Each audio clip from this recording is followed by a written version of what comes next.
there, Vault Dwellers. Follow us as we take a topic from the Fallout universe and discuss it in a group of diverse individuals. We are the Fallout Roundtable. Join us, the conversation has already started.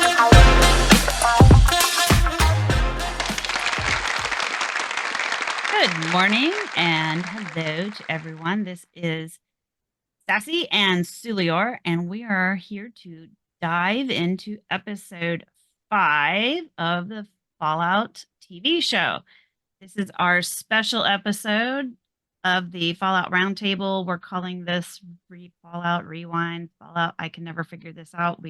Fallout TV show rewinds or something. Yeah, I don't know why I can't remember the name of this ever. I was thinking about that. I kept saying episode rewinds, but that could refer to like the normal show. So we need something a little bit more specific to the TV show. Apparently, whatever, we haven't come up with anything catchy. So if somebody can come up with something catchy, do that, because come up with something that I can remember, because nothing is sticking in my brain for this. Obviously, maybe by episode 8 I'll figure it out. Considering we're on episode 5, that would probably be about so to give us your feedback and your helpful episode name suggestions, you can find us at the Fallout Roundtable at Fallout RTB on Twitter and falloutrtb@gmail.com, or you can hit us up on Twitter. You can find Sulior at ngold08. ngold08, yes. ngold08, and then I'm Sassylady 1103, I think. Am I 1103? Sassylady 1103. Pretty sure. I think so. Anyway. I don't have to give out my personal Twitter very often. Yes, you are correct. Yay! I remembered my own personal Twitter. So, anyway, let's hop in. So this episode is titled "The Past." So, I guess we're going to be maybe getting a lot of flashbacks, or we're going to be discussing the past. Is kind of what I'm getting from the title. And we open up to Thaddeus and Maximus still in his power armor, because he's still leading everyone to believe that he is Knight Titus. So they're hanging out in some kind of viaduct or under a bridge or something, where they've got a fire going, but they're protected. And they're just laughing it up and having a good old time, kind of being celebratory because they've got the head in the last episode and they defeated the Gulper, and they're feeling pretty good about themselves. Yep. So they get around to discussing, and Thaddeus says that he wants Titus to brand him because, after all, he is his squire, and this will make it official. And Maximus doesn't feel super comfortable with this because he's not really Titus. And he kind of is like, I don't know, maybe, And Thaddeus keeps pushing. He's like, no, we need to do this. We should do it. It'd be cool. Let's do it. So Maximus actually says, okay. And he says, it's going to hurt. And so they go through with it. And of course, Thaddeus screams, and Maximus, they're laughing. They're thinking this is great. Maximus is getting too into the I'm actually a knight vibe. He's actually kind of surprised that he knew how to do it, considering he could barely. Considering he didn't really see it, right? Yeah, he could barely knew how to work the power armor before.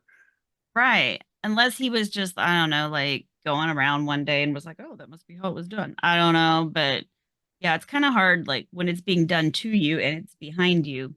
Right. How much do you know? Unless he could see what was happening off to the side. I don't know. Maybe he observed Titus doing it off to the side and then just kind of put 2 and 2 together. I don't know. But, Thaddeus is excited and he thanks Titus, and, he gets all excited and he's like, yeah, just wait till they see us go back to the base, the T-boys, it's going to be great. And, Maximus is now brought back to reality, and he's a little uncomfortable, and he's like, yeah, he's starting to feel a little guilty. Yeah, because he's back to reality check. People are going to find out eventually. Mm-hmm. So he thinks that because of the fact that they're bonding and they're having such a good time and everything, he's thinking it's a good time to fess up and that it's okay. So he opens his face shield and he lets Thaddeus in on the secret. And it doesn't seem to go over very well. The look on Thaddeus's face isn't like, "Oh, cool, man, that's great." No, not at all. Yep. He's like, oh shit. It's yeah, not at all. So very lamely, Maximus says, "We can still be friends." And Thaddeus is like, "Where is Knight Titus?" And Maximus is like, "Oh man, he's Yeah, dead. he's dead. Dead." And then he's like, and then he does this really dumb thing and he says, "Well, we just have to get our story straight for when we go back." Like Hmm. Thaddeus has anything to do with it. Because really, he doesn't. He's innocent. He didn't do it. He wasn't there. He doesn't know anything about it. But now, Maximus has dragged him into it. But it's like he didn't do anything. So, Thaddeus is pointing out the obvious. Well, they're going to kill you, you know, and you know, Max was like, no, no, they won't. They'll never find out. And he says, they're the Brotherhood. They'll find Right. out. So Maximus realizes that this was a big mistake. So he tries to, I don't know, he's fighting with Thaddeus. I'm not really sure why he goes after him. And he says, "I'm sorry," but he goes after him. I was under the impression he was going to try and kill him. That's kind of what I thought too, but I was like, wow, that's a big, yeah, because now he's gonna have two murders under his belt. Granted, the Right. first one wasn't a murder, it was more like a homicide because he didn't kill Titus, he just didn't save Titus. Right. This would be flat out murder. So this is like not good news for his character if that's the case. But Titus or Thaddeus manages to slip away. He like slides right through his legs and gets away from him. So Maximus stomps on his foot, basically stop running away. But Thaddeus is not stupid, and he yanks the fusion core from the back of the suit, which now Maximus is dead in the water. And of course, Maximus, like a dummy, stands there and begs him to come back. No, don't take it. Come back. Come back. Really? Because you just tried to kill me? I'm not going to come back. Which I was kind of confused about that because we could still move without the fusion core in the We games. just But slog along, right? yeah, Yeah, it's very slow. And the other thing is, I thought you could still get out without a fusion core too. I mean, yeah, you're not just going to stay in there and die like a tomb. yeah, So that was weird that he couldn't do anything without a fusion core. I mean, there seems like it feels like there ought to be like some kind of emergency escape hatch release. right. I don't know, something inside that suit. Like people can't just like die in there. But who knows? So he's stuck in the power suit. Thaddeus says, "Well, this stinky head is mine now." And he runs off with the fusion core and the head, and the dog follows because where the head goes, the dog goes. And then you get the Fallout logo, which is now, metallic because of the suit, I guess. So that was a very interesting scene. Maximus tries to fess up after he'd been lying and lying and lying. He tries to come clean and it does not go well. And of course, his first instinct is to commit murder, get rid of the witnesses. Right. And it's not necessarily the best decision. So, we're seeing more Maximus doesn't make good decisions in times of crisis. He's not very good at crisis decision making. So now we see him and he's in the suit, can't get out apparently, and he's sweating and he's looking weak because he's probably getting dehydrated. And now we see rad roaches approaching and they're starting to climb up the suit and they're trying to get at him through his face shield and he's starting to kind of freak out. Of course, I probably would too, if you were in this suit for days or we don't know how long, and he's probably hot and sweaty and hydrated and claustrophobic and who knows, and these things are coming at you. And we hear shots ring out and we see guts slide down the front of his vision, the shield. And we see Lucy, and she shoots a couple of rad roaches, which shows off her mediocre shooting skills that she talked about in the Right. first episode, where she said, I'm not very good, where she really played down her shooting skills. And then she starts stomping the bejesus out of a rad roach. Yeah, she's not afraid of him anymore. Not anymore. And actually, it seemed very aggressive. Like she was kind of taking out some of her frustrations on this rad roach. Like I think it was dead the first couple of stomps, and she just kept going.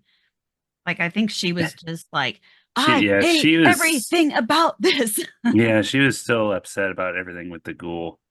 Yeah, I mean, what the ghoul did to her, losing the head, now having to track it down, not sure how she's going to get her dad back, hating everything she's seen in the wasteland so far. She's just finally kind of like letting that release, I think. And then she starts to hear somebody, in the suit, hey, let me out. Could you let me out? So she approaches the suit and she opens the shield and she's like, was it you in Philly? Which, of course, it was. Like, and he's like, yes, it was me. And then she's like, well, why can't you move? And then he says, right. he tells her what happened. And he says, can you get me out? And she says, well, I just, you remember when you saw me with the guy who had a whole body and all these things. And, she's just trying to explain to him like why she's just not going to let him out. And then she pukes all over the place. And he's like, you have radiation sickness and you have to get out, you got to let me out. I'll give you my rad away that's in this suit, like whatever. And you need this or you're going to, if you don't, you're going to pass out and then we'll both die. And this is like what I find is important, right? What has Maximus learned about, up to this point? What has he learned? She asks him his name. Yeah. And she's like, hey, I can't trust you if I don't know you. Like, and he like this is gives the her first the step, fake because name. she doesn't know if she can trust him. And so she's like, I don't know if I'm going to let you out. What if you kill me? So she's like, what is your name? Now she doesn't know that he's going to lie to her or not, but it just seems like a very simple thing. Why on God's green planet or God's destroyed planet, whatever, why does this boy lie to her? What does it matter whether he's Knight Titus or Maximus? Like, yeah, she doesn't know. She doesn't know a difference. Yeah. She doesn't know. It doesn't matter to her who he is. And he should know that. But he says, I'm Knight Titus. Why did he do that? She knows a little bit about the Brotherhood, but just the propaganda. She only knows from books. She doesn't know anything about him. So why, after what he learned with Thaddeus, why does he lie to her? Does he not see that lying to people doesn't really get you, some just like, dude. So yeah, he tells her a lie. So she feels like she's comfortable. Well, he told me his name. So she says, well, I'm Lucy. And she lets him out of the suit and he can barely stand. So we know he's probably been in there for a minute. And she starts talking about the suit. She's like, oh, is this the T60 and da da da da da? And all I know is, what I've learned in the Army specs books, whatever. And she's like, oh, and it's funny because we see in the one of the original episodes when he's with Titus, oh, is that the ballistic lining or whatever it was? And Knight doesn't answer him, of course, because he's a douche. And then she says, oh, I see you have the ballistic weep or whatever it is. I know I'm wrong about this. Tempered lining, yeah. Tempered lining, yeah. Because I couldn't remember what it was. And she's like, oh, I see this has the tempered lining, blah, blah, blah, blah, blah. And then she passes out. Yeah, so she knew a lot about the ins and outs of power armor, just like he did. So yeah, she knew about it because she'd read the books about it that were in the vault. So she knows a lot. She's a smart girl. And yeah, I think that kind of caught him off guard. But of course, she passes out. So they didn't really get to have a conversation about it. So now we cut to Chet and Norm, and they're still in Vault 32. And Norm is just like, he can't get out fast enough. He's like, let's go. And they're still kind of, Norm's still like, I wonder, how they got my mom's Pit Boy, like how, and Chet's like, this is what you want to know about? Like, it's not that important right now. Like, we need to get out of here. And Norm's like, I want to check one more thing. And Norm and Chet's just like, I just want to leave. So they go to the door of Vault 31 and they see a bunch of dwellers just piled up next to the door and they're all dead. On the wall, it says, we know what's in there. We know what's in there. And of course, Norm is like, I have so many questions. And Chet's just Right. like, I'm out of here, you know? And so they go back to Vault 33 and they're dirty. They've been climbing around in rubble. They've been places Mhm. they're not supposed to be. And Betty catches them. Of So they're back. course. Of course, Like, yes. Where she's been have you keeping an two eye out been? for him. Yeah. And they're both like, we've been planting Tending potatoes. potatoes. Yes, potatoes. And she's like, oh, we'll run along then. But she doesn't buy it. She doesn't buy it. That woman, No. Yeah. nothing gets by She's her. smart. Yeah, nothing gets by her. She knows what's up. So, and if these boys, well, maybe Chet would believe her, but I'm shocked that Norm believed that they got away with it. But, more on that. So now we go back to Lucy, who's now hooked up to a Radaway IV. And Max is doing his best to kind of hide the armor because it's useless right now. He doesn't have a fusion core. He can't bring it with him because he can't carry that kind of weight. So he's trying to hide it with some junk and some paneling and stuff so that nobody else tries to jack it like they did back in Philly. And they're kind of talking about, oh, so you're from a vault. You people live in vaults. And she's like, yeah, what did you think was in vaults? And he says, Hmm. well, monsters. Which is interesting because 9 times out of 10, that is what we find in vaults. Exactly. And that's what I was thinking. Because, it's, just because her vault was a control vault or actually breeding vault, I guess is what you would consider it. Something And like that. and there weren't monsters from her vault, which she will find out later that there were experiments, but she doesn't know about them. We know that a vast majority of the Vault Tech vaults had some sort of experiment, and Hmm. yeah, a lot of monsters came out of them. So he's correct when he says, well, monsters come out of vaults.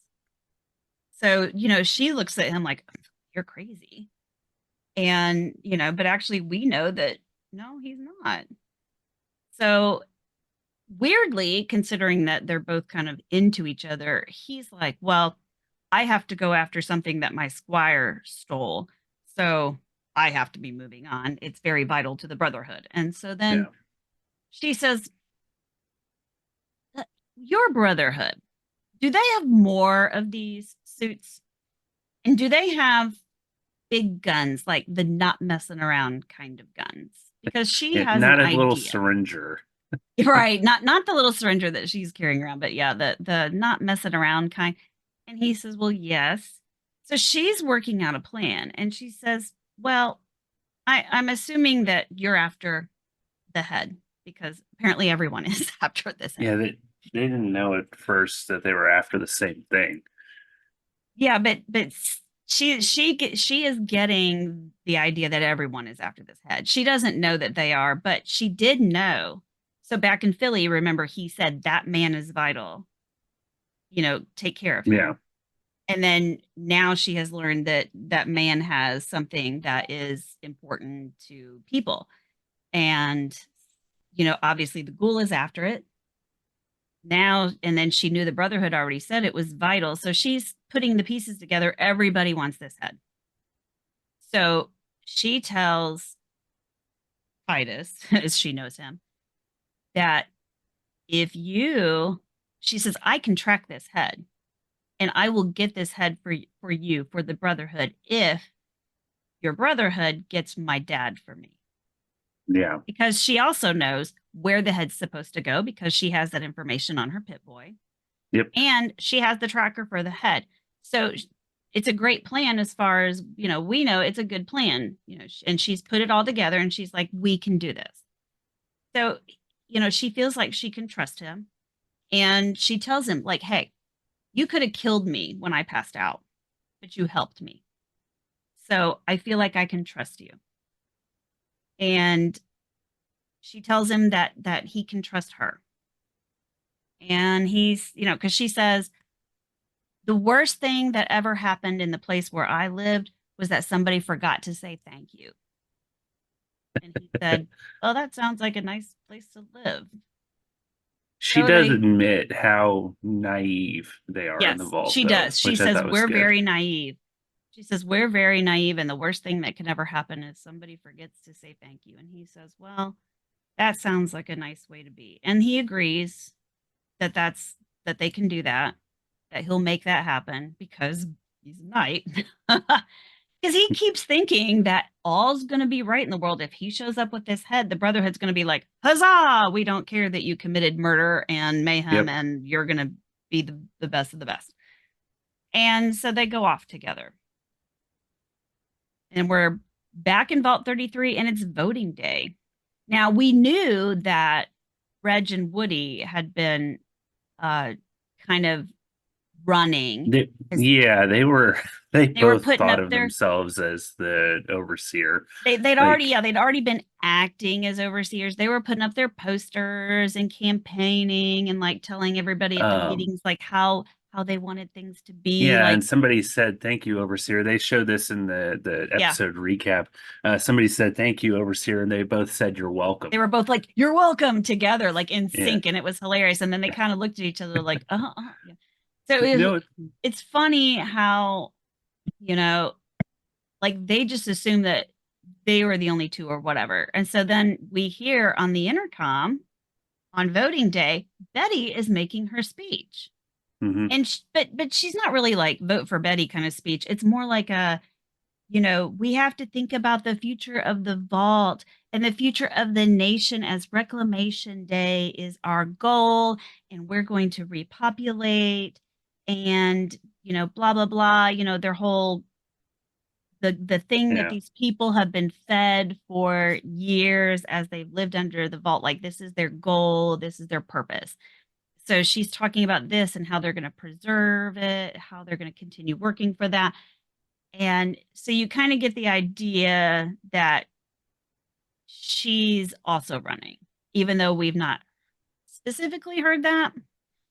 And then we see everybody getting in line to go vote. They've got just the typical, like we vote now, they have little curtains around the desk, so you can vote privately, and everybody's waiting to do that. And we see Davy, the guy who was going to teach Shakespeare to the prisoners, which I loved. Yes. And they had a chat with the actor one time. It was funny. I saw this as like a YouTube clip or something. And he was like, I'm so proud to be made a meme, because they made a meme out of that. I can teach Shakespeare. And he was like, I'm a meme. That's so great. But he starts talking to Reg in line. And he's like, well, Reg, I think we really need somebody who is good in a crisis, and we need somebody that has experience to get us through and lead us and da da da da. And Reg just keeps telling it, okay, all right, yeah, that's fine. No, it's okay. It's your vote. You have a vote for a reason. And okay, it's great. And but Davey just keeps turning around and making comments. He keeps kind of like pushing it, like and Reg is like, Reg is like, I don't care. It's okay. It's cool. You do you. And he keeps turning around saying something, and he's like, well, I was just, he's like, that's why we vote private for a reason. It's all right. You don't have to worry about it. And he turns around and he goes, well, I'm going to vote for Betty. He's like, yes, I know. Yeah, I kind of figured as much. But the funny thing is it's kind of like Davey talked Reg into voting for Betty too, because he goes in the booth. He's like, who the hell am I kidding? Right. Instead of voting for himself, he votes for Betty. So it's kind of funny, because even the dude who wanted to be overseer is like, yeah, I can't cut it. That was really a funny scene. And so it was kind of like he just talked this guy out of being overseer. So it was kind of cute. Who am I kidding? So we go back to Lucy and Max on the train tracks. And I thought this was a really interesting scene, because you get two aspects of history. So she's checking her tracker and she says, we should be caught up by sundown. So she's happy. This is great. Everything's going to work out the way she wants. So they're talking, and she's like, so can you do me a favor? catch me up on the last 200 years or so. And he's like, what? She's like, I know all about the 300 years before, of pre-war history. I know all of that. She goes, I know about the Great War 200 years ago. I just need the 200 years since the bombs fell. And he's like, bombs fell when I was a kid. Yeah, which I was like, Uh-huh. okay. Yeah. And you're like, because I know you're not 219 years old, But he tells her the bombs dropped when he was a kid. And she's like, is that what they tell you in your brotherhood? She's so flippant about it. And then he comes back and he goes, well, you're the one who lives in a box in the ground. Right. Like, what do you know? So then he like completely changes the subject and says, and besides, you actually thought you could run up to a warlord with nothing, no armor, no backup, nothing, and just, you were just gonna hand over, a hostage. They're just gonna give you your dad. Mm-hmm. And she was like, well, I had the head. Like that's gonna solve everything. I have the head. And he says, we don't even know what's in it. And she's like, well, that's true. So she says, well, yeah, I am pretty naive. The world where I come from, it is what we make of it. Mm-hmm. And then she talks about, and I think this is interesting, and this is something that we may come back to later. She says that as a kid, she thought the big light in the vault was actually the sun. She said she could feel it. She could feel the warmth when her mom would take her out to play with her, that she could feel the warmth. But then she realized, because after her mom died, she didn't feel it anymore. And she realized it was just that her mom made her feel that way. It's so you have to think it's either that they have a really good lamp that kind of recreates. Well, I'm sure they do, because they have that video thing that makes it look like they're in the middle of Iowa with the cornfields and stuff. But there's I know more that to pretty it. well. There's more to it. Living in Iowa, I know what it. We find out later why the sun felt so real to Lucy. Because yes. So and that why was she the other only thing I was felt it with gonna her mom. mention, yeah. So that's a spoiler.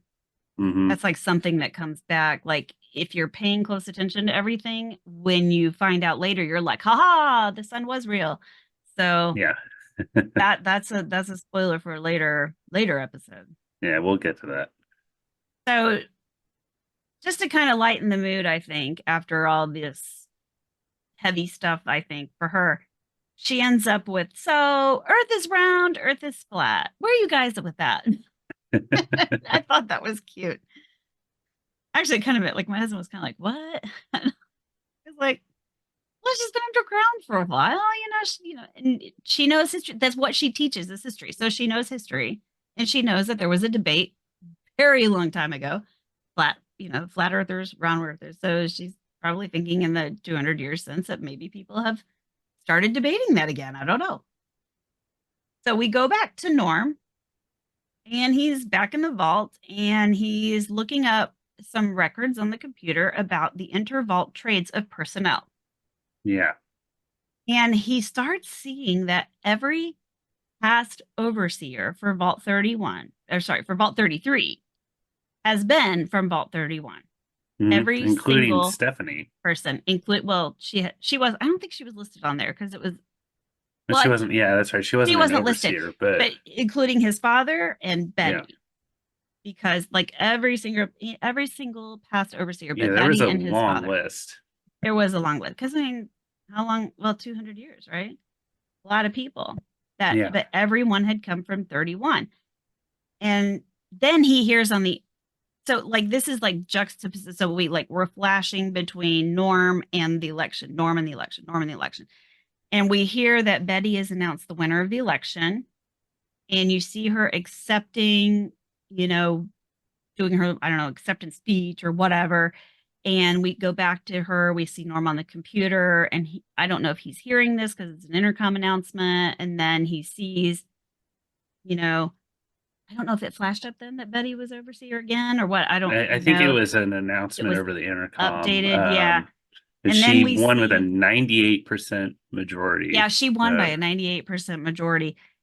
So everybody voted for her, probably because of her experience, because she had been overseer before Hank. Yeah, Davy mentioned that she'd been That was overseer once before. later. Yeah. Well, yeah, because Betty was already when he was selling her to Reg.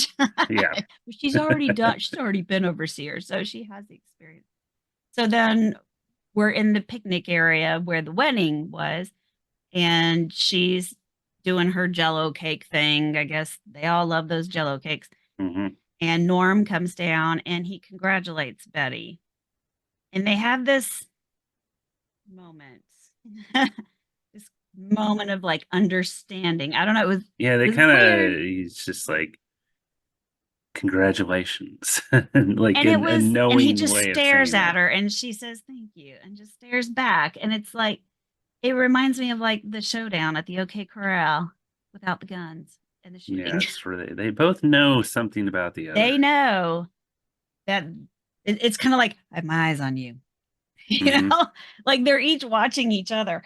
And it's getting a little creepy at this point between them. So we go back to Lucy. And Lucy and Maximus are walking down the tracks, and you hear like the conversation, and Lucy's like, so you guys use pre-war technology to find pre-war technology so you can make sure that no one else has pre-war technology. Pretty much what we've all been saying about the Right. Brotherhood. Like, yes, exactly. Like every player's thing about the Brotherhood ever, like, why are they like this? And Maximus is like, well, when you put it like that, it does seem kind of crazy. Yes, it is. So then we come to the bridge scene, and they're going to cross this railroad trestle, and they're on one side and they notice a couple on the other side. So they stop and everybody's just staring at each other. And they start hollering back and forth across the bridge. You armed? Nope. No. You? No, we're not armed. Lies all around. Mm-hmm. So everybody's tense. They don't know how they're going to cross this bridge with these people on the other side. Like, we just want to cross. That's what we're going to do. So everybody's like really tense, and they're trying to figure out. And Max is like, give me your gun. And she's like, no, you just told him we didn't have one. And he's like, give me your gun. Because he knows something's up. But she won't do it. And so she takes it upon herself again. Like, did she not learn that she can't pass a speech check? Back in Apparently Philly. not. She tries the diplomacy route again. Little cute vault girl. She says, okay, we're all feeling some tension here, a little stress. Let's just take a deep breath. The people on the other side are like, what the hell are you talking about? So she comes up with a plan that we're all going to cross on each side, on our side of the bridge. We're going to cross with our hands up, and this is going to work. They're like, what? So they try it.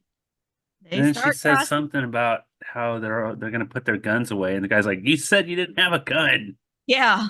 You said you weren't armed. Way to go, Lucy. Like, okay. So yeah, everybody puts their hands up. They start to cross the bridge, and they're playing ladyfingers, which I found hilarious because it's a very, very spunky kind of.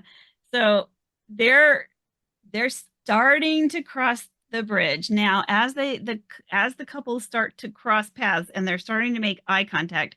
Okay, I'm sorry, that's cricket.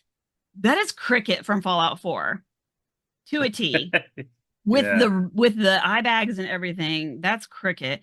So you see that these two people look like they've been doing a little too much meth or something, and something like that. Yeah. So she sees Lucy's Pip-Boy because it's up in the air, and she's like, "Oh, them's good eatings, I guess." So she starts grinning, and her teeth are nasty.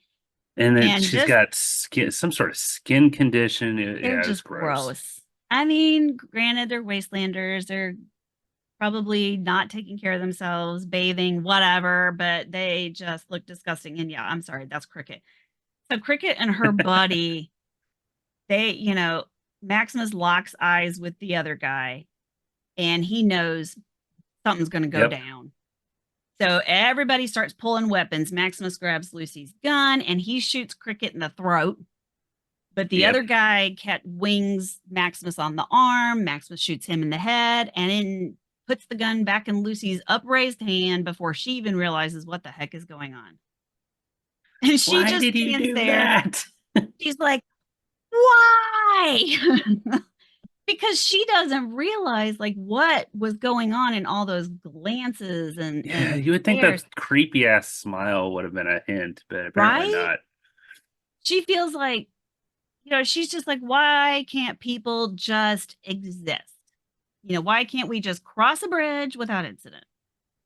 So Maximus goes and he checks them out and he's going through their stuff and he's like, they're fiends. And she's like, what's a fiend? He's like, people that eat other people. And she's just like, I hate it up here. Was that established in New Vegas? It's been a while since I played. I remember them being junkies, but I didn't really remember them being cannibals. I don't know because I haven't finished New Vegas, so I don't know about that because there's no fiends in other games that I'm aware of, unless it's in 1 or 2. Yeah. But they would definitely had some nice filleting knives on them.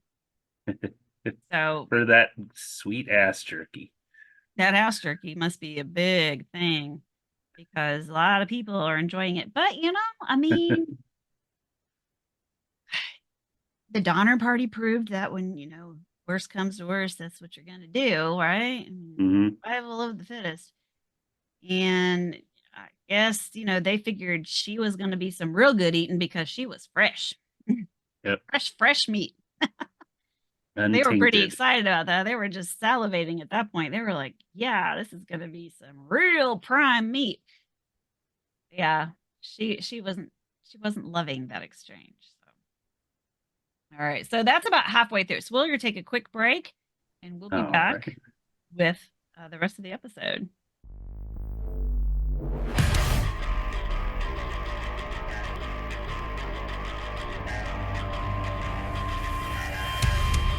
Hi, welcome to 3 Count Thoughts. Let me introduce the crew real quick. Hi, I'm Maverick Stone. I'm Romer. And I am Jaxus. Join us as we talk all things wrestling. Each week, we'll take a topic from the wrestling world, knock it around a bit, and then go over the week in wrestling from a strictly fan perspective. We can be found on all major podcast catchers. We can also be found at 3 Count Thoughts on both YouTube and Twitter. Or you can send us an email using 3countthoughts@gmail.com. Okay, are you ready? Ring the bell.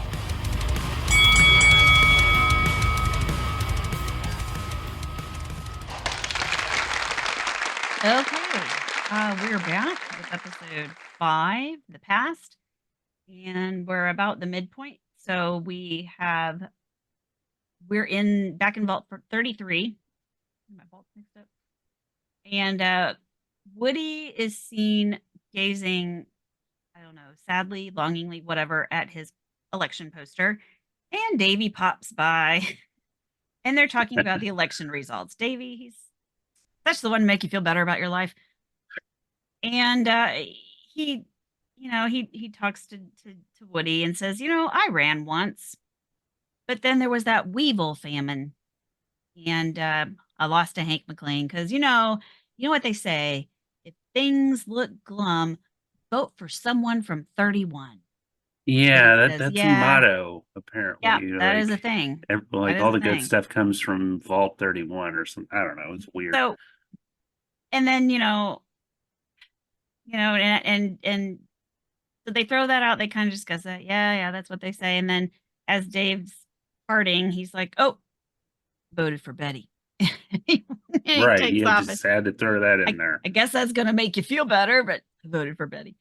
So, and that makes you even more wonder. So we know that everyone that is been an overseer for 33 has come from 31. There's the motto: things look glum, vote 31.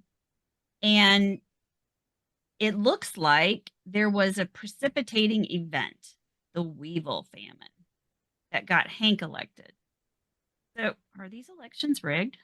Are they fixed in any way? Yeah, you'd think, because I mean, now like what there was because Lucy mentioned in a previous episode how they'd had a famine. Yeah. Um, so apparently that's a pretty common thing. Yeah. So it's like, is there like, so like in this situation where you had 3 people running for overseer, and then Betty wins by 98%, and she was from 31. And I don't know if it was necessarily rigged per se, but I guess because she had experience and everything else like that on her side, maybe that's why she won. But, you know, 31 wins again, right? And Yeah. maybe if it looked like there was going to be more traction behind Woody or Reg, would they have staged something to push Which, things in Betty's direction? I mean, I don't know if Woody or Reg. I mean, obviously they couldn't have been from 31. No, I they mean, weren't. there's that They weren't. So they motto, couldn't have which won. basically made it to where, of course, she won by 98%. Right. Oh, if things look, and of course, maybe people just had that ingrained in their head. When it looks glum, vote 31. They already had that Yeah. ingrained in their head because it's like such a catchy thing. And they probably just thought, oh, we got to vote for Betty because, all this stuff, we lost a lot of people. Now we got this water chip thing is going to go on. We don't know what Vault 32 is, what's happening over there. They're all gone and the Raiders came in. So, like, things were looking kind of glum, right? And so maybe they just had that in the back of their mind and voted for Betty because she We was all from know 31. how good Vaultec is at brainwashing. Yes, we do know how good politics is brainwashing. So, I mean, and that comes to play later too, how they get people to think. So now we see Chet in his room, and he's just sitting there absentmindedly shaking a rattle to entertain Stephanie's baby. And Norm comes in, and he's like, "Don't you think it's weird that we always elect an overseer from 31? Hmm. And then Vault 32 did the same thing. Don't you think it's weird?" And Chet says, "No, no, because by all accounts, Vault 31 had more resources and better education." And then there's that slogan, Yeah. when things get glum, vote 31. And this is when Chet mentions that Steph is from 31. Right. And she's in the shower. You hear her in the He's background. in the shower, and Norm's like, "Why are we whispering?" And he says, well, what is it? We don't want everybody to know we were there. And besides, from 31. Mm-hmm. So when she comes out of the shower, Norm says, "Steph, you're from Vault 31. What's better about 31 than here?" And she says, Yeah. "Well, what did your dad tell you?" And he says, "Well, not much, actually. That's why I'm asking you." And she says, "Well, I think maybe the mashed potatoes may have been better." Like, that's weird, right? "I think the mashed Yeah. potatoes were better." Like, And then Norm oh, says, "My dad said the same thing." like, oh, well, it must be true then. Right? And like, it's like their program, like, "Oh, if anybody asks, it's the mashed potatoes." Okay, that's just weird. It's like, so if he asks Betty, is she going to say the same thing? Like, it makes you wonder if that's like, this is what you're going to say if anybody ever asks you. And it seems like it would be more natural for them to say, just come up with something. "Oh, Mm-hmm. our beds were really soft," or, "we grew flowers." I don't, anything then the mashed potatoes were better. Like, not everybody loves mashed potatoes anyway. So I'm like, it's just weird. It was just a weird thing. So now we see Norm pushing the lunch tray cart, and he hears an announcement that Betty's making about a vault wide meeting that's going to be in the morning regarding the future of Vault 32. So now we're left to wonder what that's about. So they take us now back to Lucy and Max, and they make it to Shady Sands. And we know it's Shady Sands because the big sign says, "Welcome to Shady Sands." Right. And she's looking at the billboard, and it says, "Welcome to Shady Sands, first capital of the new California Republic. Population 34,852. Established 2142. And Lucy's like, Hang this isn't on. real, Yeah. right? And Yeah. he's like, what? You've never heard of the NCR? And she says, 34,000 people lived here after the war? And he says, yeah. And she says, well, what about Reclamation Day? Yeah, My that was our vault, whole goal. Yeah. my vault is supposed to come up and repopulate the earth. We're supposed to restart civilization. That's what our goal was. That was what kept us going all these years. It happened without us. So she's really upset about this.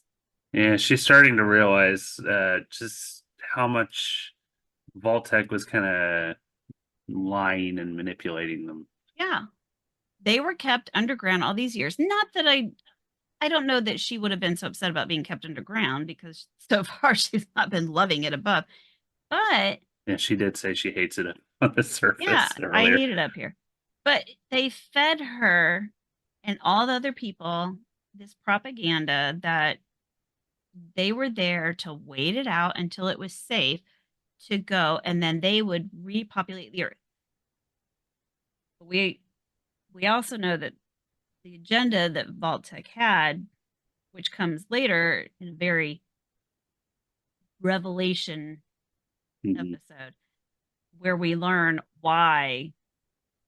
basically why the vaults are there, not because we want to save people, but for other reasons.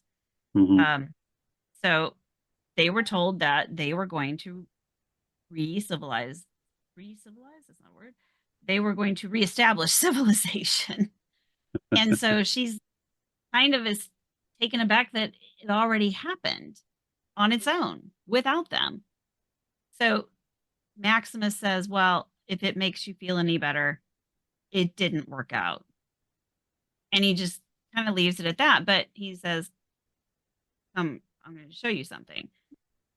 And he takes her through. We get to see this like really cool area of town, like with some bombed out buildings and a lot of destroyed ruins. And it looks really good. And he takes her to a crater, like a literal crater. And she says, what happened? And he said, and this is like one of the best written lines in the whole thing. It's the same thing that always happens. Everyone wants to save the world. They just disagree on how. And then she said, that's a great line. It's 100% true. Oh, good. And it is. It's true all through time in any place. And she says, I wonder if anyone survived. And he just says, I did. And then you flash back to him as a kid climbing out of the milk cooler. And he turns and he sees the Brotherhood of Steel in power armor. And he just says, we should move on. And you can tell that he's straining and he's struggling. You can tell. And she notices it in his voice. And she looks and checks his arm. And she can tell he's lost so much blood. And she's like, we need to get you fixed up. We've got to take care of this now. The head can wait. We have to take care of this. So somehow they managed to find Hawthorne Medical Laboratories, which is a Vault-Tec company. Yep. As you can tell see by the all Vault-Tec logo. Yeah. All the Vault-Tec logo everywhere. It's painted in the parking lot, for God's sakes. And Max is very hesitant to go in because he's like, you don't know what's in there. There could be ghouls, there could be raiders. You don't know. He doesn't know. Like, he knows that you just don't go walking into a building in the wasteland. And she just charges in, and he's like, I wouldn't. Wait, hang on. And she just goes on in, and he waits a second. He's like, I gotta follow. So he follows her in, but he lost sight of her. And he's looking around for her, and he's going through what looks like an administrative area. And of course, all I can think of is, man, I'd be checking every single desk. I'd be looking for loot. I'd be reading terminals, but okay, And the lights are kind of doing this weird, like, surging on and off kind of thing. It's very creepy. And he goes through a door marked medical supplies because it makes sense that she would have gone that direction. Yeah, for a stim pack or something. Yeah. So he's trying to find her, and he's actually using his brains for once, and he's like, okay, this is where she would go. And he gets locked in this room. He's locked between like two doors, and he starts getting sprayed with something, and then he falls through the floor. Yeah, he gets gassed, It's obviously some kind of a trap, and it's like, uh-oh, what just happened? which we never did see that happen to Lucy. We didn't know, because at that we assumed that she already, like, that already happened to her, and now it Yeah. was his turn. Like, that's probably where she went, was oops, she already had gone through the floor. And he had just missed that because he hesitated outside and missed that she'd fall through the floor. So now we're back in Vault 33. It's time for the meeting. And Betty decides to hold it at the entrance of Vault 32, which there's no rubble, right? No. From the bomb. And that's all cleaned up. And she starts talking about how it's important for her to see this place together as a community and as a family so they can heal and rebuild together. And of course, Chet's like, what's going on here? Yeah, this is big. Yeah, because he knows what it looked like, and Norm knows what it looked like, and it doesn't look right now. And so she says, I spoke with the overseer of Vault 31, and we decided that we can't just leave this vault empty. It's too precious. So we've decided that we are going to move some of Vault 33 into Vault 32 as a resettling campaign. And then they all go on a tour of Vault 32, and we listen to What a Difference a Day Makes by Dinah Washington, which is a perfect song. Yes. Because it's basically what a difference a day makes, 24 little hours. Basically, we get the impression that's basically what it's been since Norm and Chet were there when it was damaged, bloody, dead bodies, all kinds of happenings. And they go through it, and it's clean, it's fresh, it's beautiful, it's staged perfectly for them to just move right in. They did a like pretty they're good checking job out a with brand new that. home. And of course, as Norm is walking around and looking, he's seeing images flashback of what it looked like the last time he was there. Yeah. Blood on the walls. Now it's freshly painted. Somebody's electrocuted themselves with a toaster, and now there's fresh toast in the toaster. You know, he sees in his mind dead bodies and blood, and what we're seeing is nice fresh paint. The opposite. I think on the foosball table, didn't they miss like a little spot of blood on one of the head of the I think so. Yeah. Yeah. So like they missed like a little spot there. So she starts talking about, we remember how good we have it in Vault 31, 32, and 33. And she says 3 democracies in 3 vaults separated to prevent the spread of threats, but connected to aid one another in time of need. Because that was one thing I wondered, like why they were separated in the first place. That didn't make sense. And like if they're all connected, if they're interconnected, why are they separated? Why can't they just like intermingle more? Why are they separated? Yeah, it's kind of something that it's kind of been a theme this whole thing. Like what exactly is going on in 31? Well, right.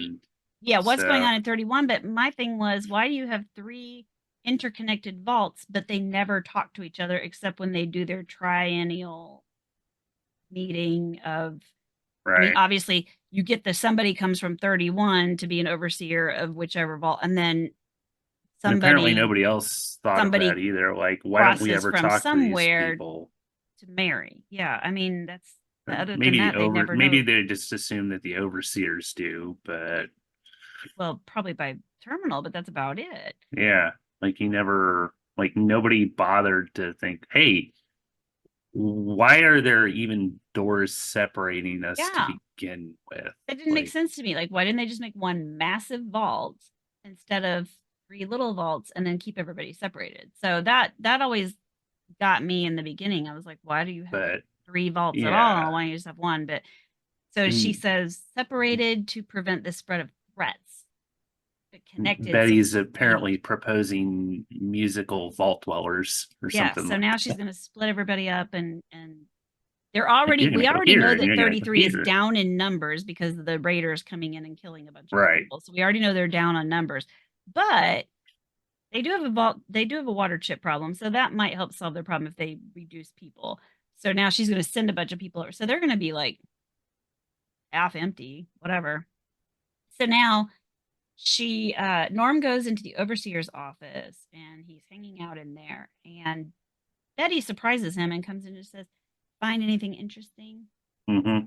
And we notice that the terminal, remember I said notice this before, the terminal that he used to find out that his mom's Pit Boy was used to get into this vault, which worked fine when he was there last, is now smashed to smithereens. The only thing in this vault that is not perfect and cleaned up and beautiful, it is the only thing that they left. Well, it wasn't destroyed before. Now it is. Now it is.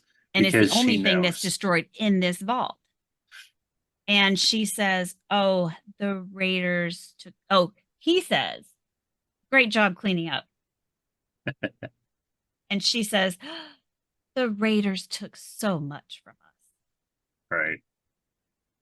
You know, because she's still playing it off. She won't admit what they've done.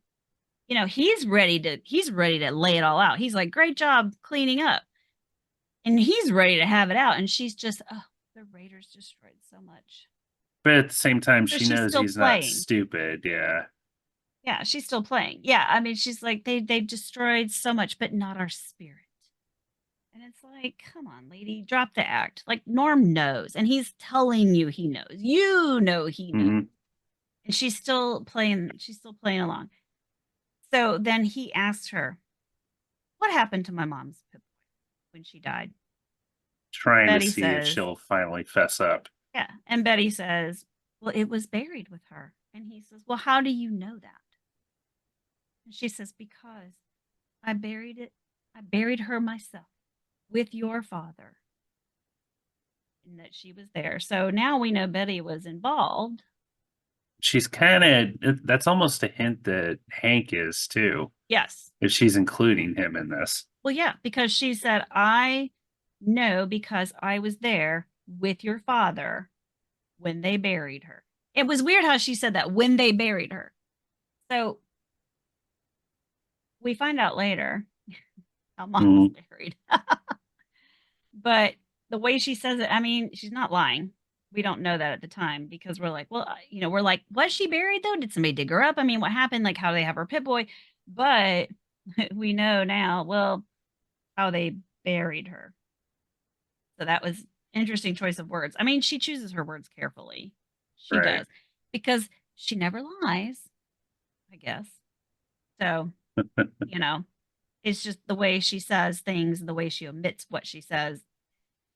It's interesting. It's like she's saying it without saying it.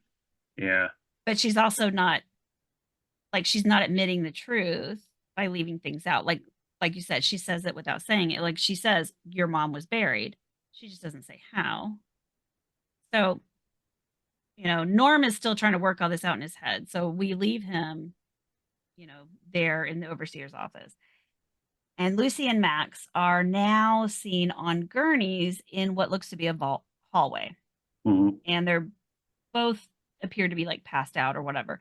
So she wakes up and she starts looking around and she finds a window and she looks out the window and she seems shocked but happy. She's smiling, yeah. That they're in a vault. And then Maximus wakes up and he's like, "Oh my God, where are we? What's happening?"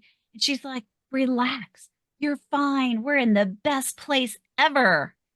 And She still doesn't get it. What? Yeah, well, he's just like, "Why? What?" She's like, "We're in the best place." And you can see her looking out the window and you see like people bustling around, beyond the window, the busy little vault scene. And she says, we're in a vault. We're in the best place ever. We're in a vault." And we hear it's just a matter of time playing, which makes you think like it's just a matter of time until we find out, like, is this really a good thing? And this is where the episode ends and leaves off. And as the camera pulls back for our preview, we see some NCR papers in a Shady Sand Elementary School, and so it's like pulling out. So you're seeing, you're Where getting the the idea that we're going to entrance is. learn more about the NCR in Shady Sands, probably in the next episode, and getting a little more of that information. So this episode, there was a lot about. I think we see a lot with Norm. Yeah.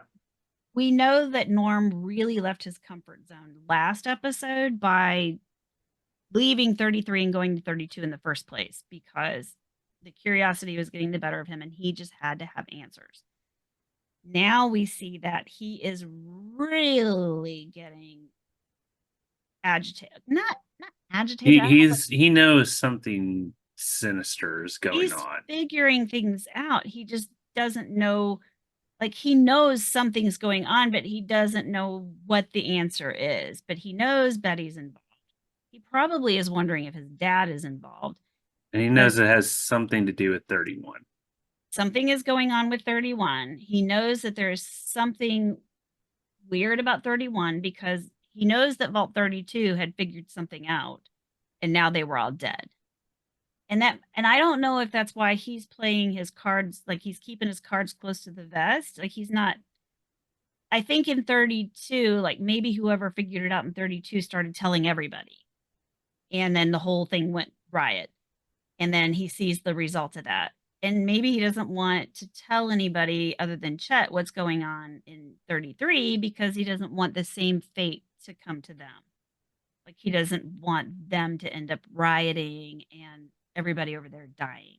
He doesn't want to be responsible for everybody in 33 dying. So he's not sharing that information. That's definitely an idea. Like if he played his cards too early, that could really come back to bite him. Right. Like he doesn't want to see history repeated from Vault 32. He doesn't. He knows those people. Whatever happened with them finding out about 32 and they all died. That happened long before the Raiders came in. At least long 2 before years his mom's ago, pit boy was used for them to get in there, and he knows that all went down long before that. Now, whether 31 knew that 32 was all dead for 2 years or not, I assume they would have had to know. And I'm surprised 33 didn't know. Like Hank, did Hank not know that they were all dead for 2 years? Like, did he not wonder, like, why have we not, like, just chatted for the last 2 years? Yeah, which we find out a little bit more about that later on. But yeah, Hank clearly is a good actor because we have gotten a little bit of a hint that he was involved in some way. What gets me is if he knew everybody was dead over there, why were they going ahead and setting up? Because I feel like Betty's his right-hand woman. Like she knows everything that he knows. Yeah. Because obviously she was a prior overseer, but she's also like apparently like his best friend and does everything with him. But I feel like if they knew everybody was dead over there, they would never have allowed the whole trade to happen for Lucy's husband anyway. Right? Yeah. So that leads me to believe he that wouldn't have maybe knowingly they thought put his everybody daughter was in danger. It's just weird that nobody knew that 32 had had a riot and they were all dead 2 years ago. And then, that just seems odd. So, like, why Hank would go ahead and go through the charade of let's go ahead and do the wedding exchange. That just seems weird. I don't know. Yeah.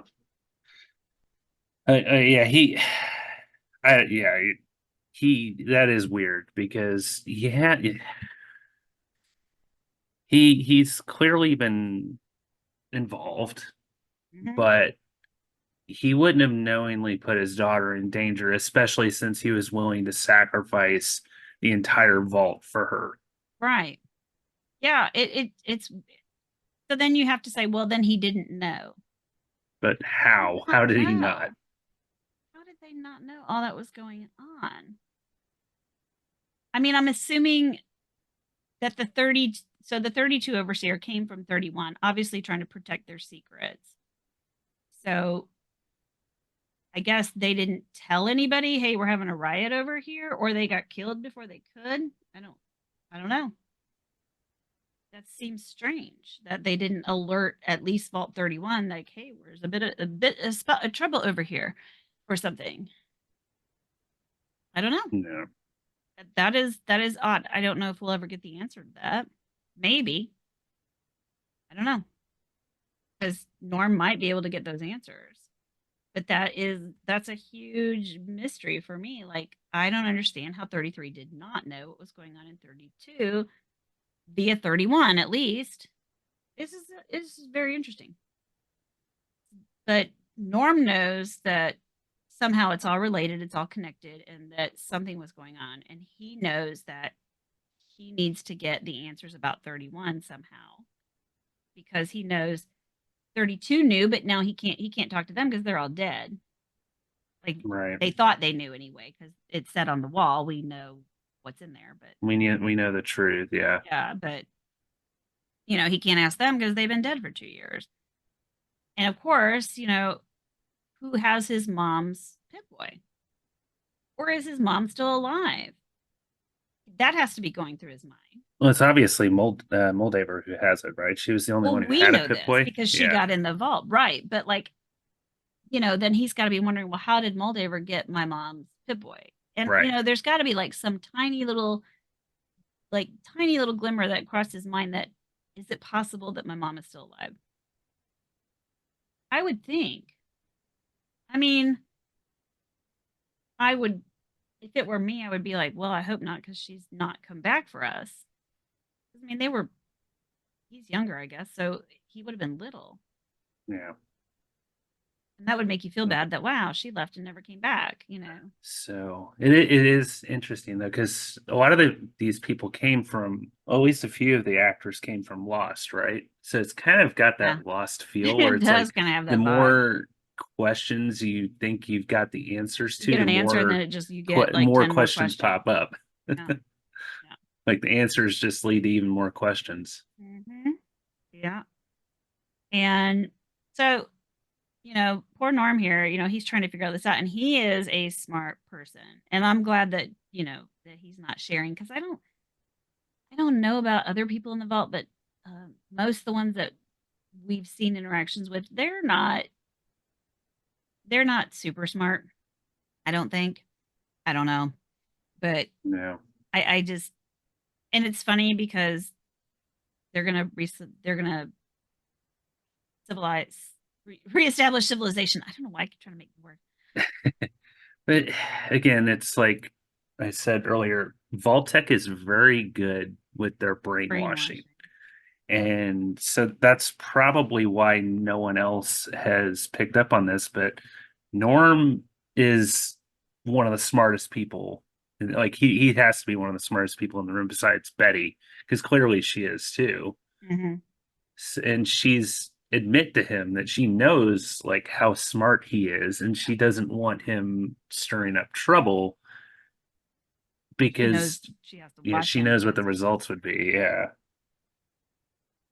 And Shady Sands, I mean, this, beyond the obvious, I guess it's not in the right place from the games because it's too close to the boneyard.